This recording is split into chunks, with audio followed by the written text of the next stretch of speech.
or you can have some equities. And I think stocks over the next 10 years will do a lot better than 4.7 or 1.7. So I would have some of my money. Now it's up to the person to decide how much they want to have in the stock market. For some people, 10% is aggressive. For some people, 50% is the right amount. It's a personal decision. And you can't go by these rules that if you're 25, you should be 100%. And if you're 45, you should be 50%. And if you're 60, you should be 0. And I guess burping a lot. I don't know what the rules are on people at 60, but I hate those rules. I think they're pathetic.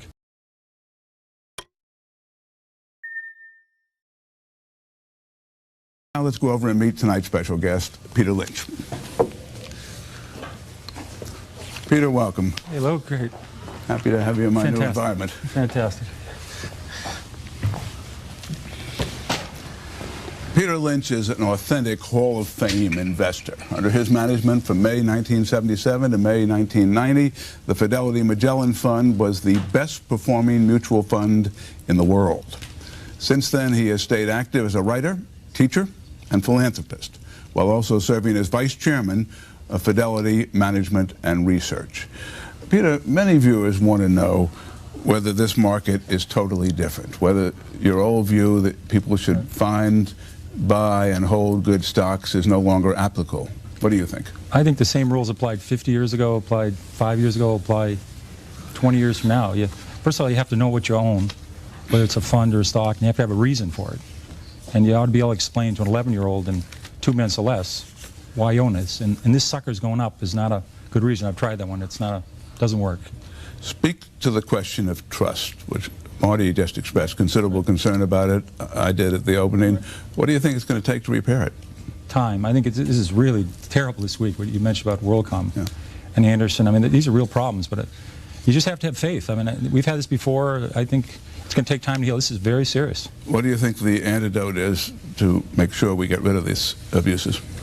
I think, people will be punished for it. I think there'll be surveillance. I think board of directors is going to be more careful. I think this is what's happened after you've had an incredible economic boom, a lot of easy money around. People push the envelope. It's sad. You can't legislate integrity. What would you say to investors now who say, Peter, everything I own's gone down. It's been going down now for a couple of years. Right. People keep saying we're at a bottom. Right. Should I get out and go into CDs or gold bars and opium or whatever? Right, right. Well, basically, you look now, you have 3 choices. I think if you're an investor, you can put your money in a money market fund and get 1.7, 1.5, 1.6, and it's taxed at a 40% rate. Or you can buy a 10-year treasury and get 4.7, and that's taxed at a 40% rate. Or you can have some equities. And I think stocks over the next 10 years will do a lot better than 4.7 or 1.7. So I would have some of my money. Now it's up to the person to decide how much they want to have in the stock market. For some people, 10% is aggressive. For some people, 50% is the right amount. It's a personal decision. And you can't go by these rules that if you're 25, you should be 100%. And if you're 45, you should be 50%. And if you're 60, you should be 0. And I guess burping a lot. I don't know what the rules are on people at 60, but I hate those rules. I think they're pathetic. Why are you confident that stocks will be a lot higher in 10 years?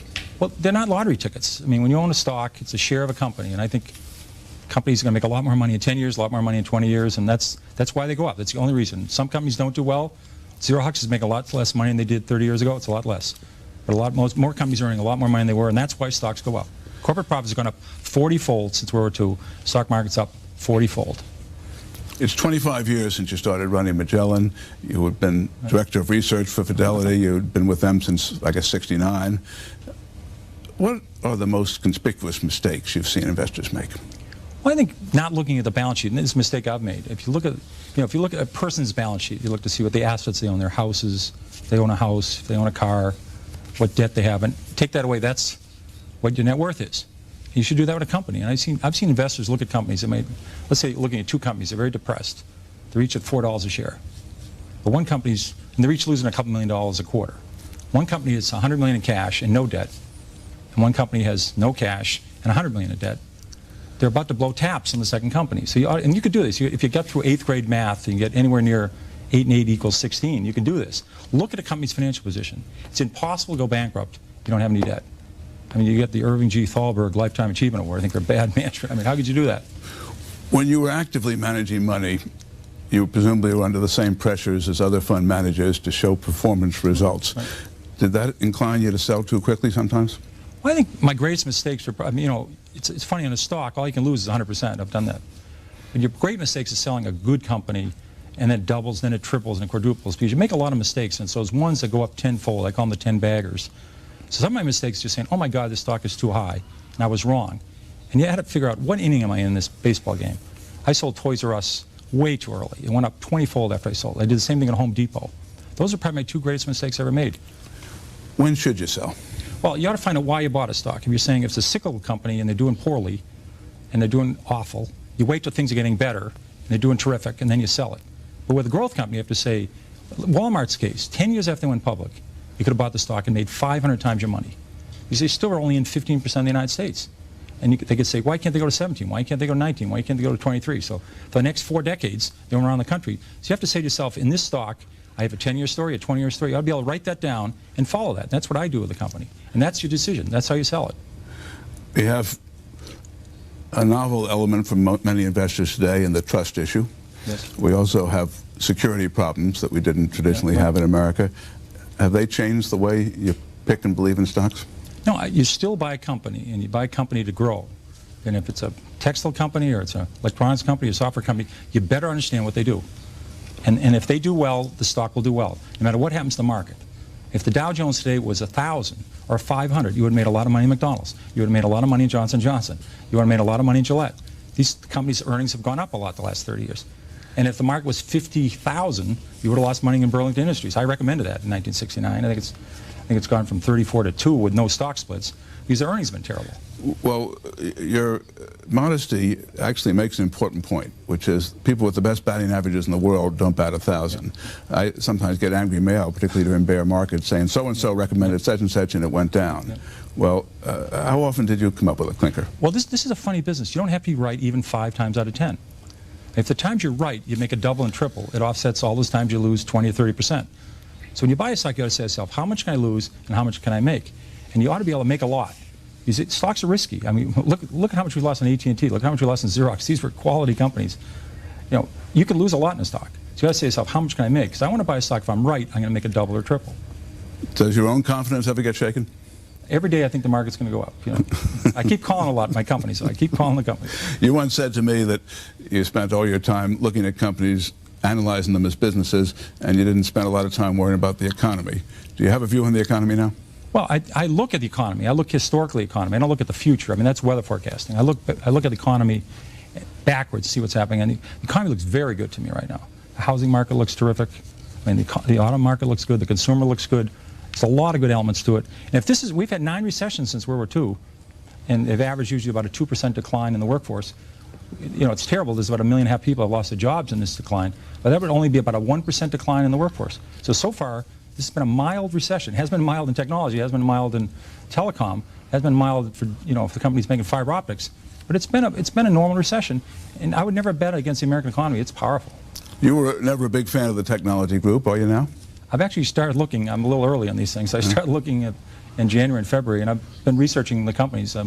They're very complex because if there's 1,000 technology companies, they're all a little bit different. They're not like a bunch of banks that are very similar. So you have to be careful. I'm looking at companies that are selling close to cash. They're an industry leader, and they're down 95%. All our panelists are a little different, too. Let's turn it over to them, starting with Marty Swag.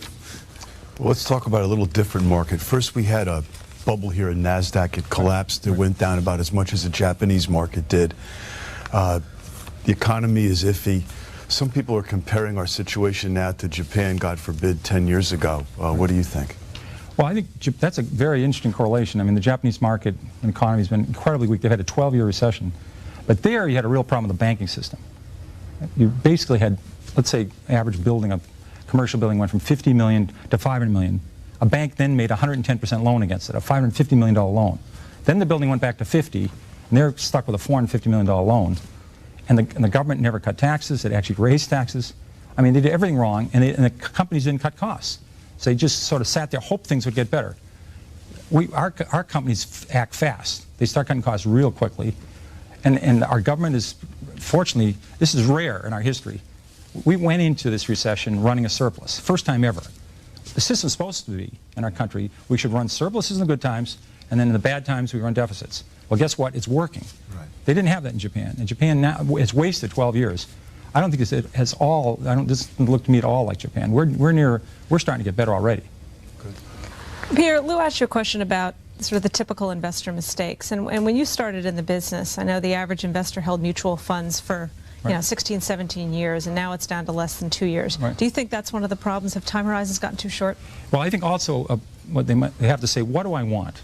Do I need the money in a year? Do I need the money in 5 years? You're a terrible investor, you need the money in a year. I mean, if you need it for college, to send your kids there, or for a wedding, you're not going to be a good investor. Then you have to do some homework and say, should I have 10 growth funds? That's silly.